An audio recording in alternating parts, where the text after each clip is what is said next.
So, the basic gist of the problem is that we're given three side lengths, 2n, n squared minus 1, and n squared plus 1 of a triangle, where n is some integer, which means whole number, 1, 2, 3, 4, 5.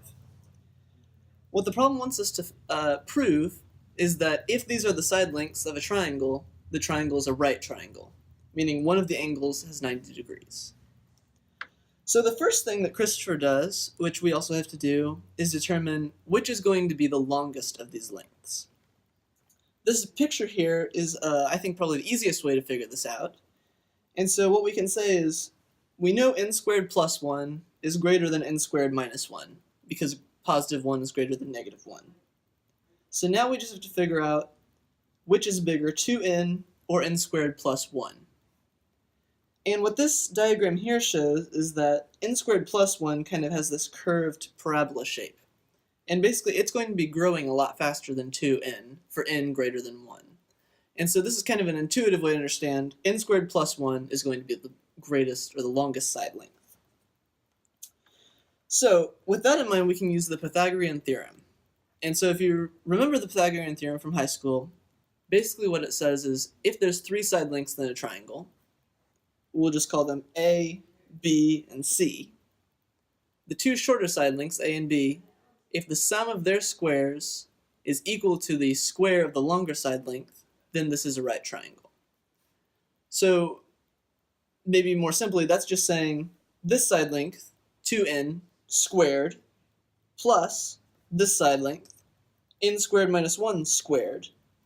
If that equals this side length, n squared plus 1 squared, then we know it's a right triangle. So we have this here, this expression, and a question mark over the equals because we don't know if it's equal yet. And basically all we have to do is just factor out these terms. So this first term here, 2n squared, becomes 4n squared. 2n squared minus 1 squared, we FOIL that out, if you remember. So that's the first term is n squared times n squared.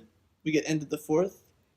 The outer of the O of the FOIL is n squared times negative 1. We get negative n squared. The inner, negative 1 times n squared, is another negative n squared. And then the last, which is negative 1 squared, which is plus 1. On this side, we do the exact same thing, and we get n to the fourth plus n squared plus 1. Now when we collect the terms, so for example, we get rid of these two negative n squareds and this positive 4n squared and just make it a simple 2n squared. That's what we mean by collecting terms. If we do that on both sides, we get the term n to the fourth plus 2n squared plus 1. And since it's the same on both sides, they're equal, and that means this is a right triangle.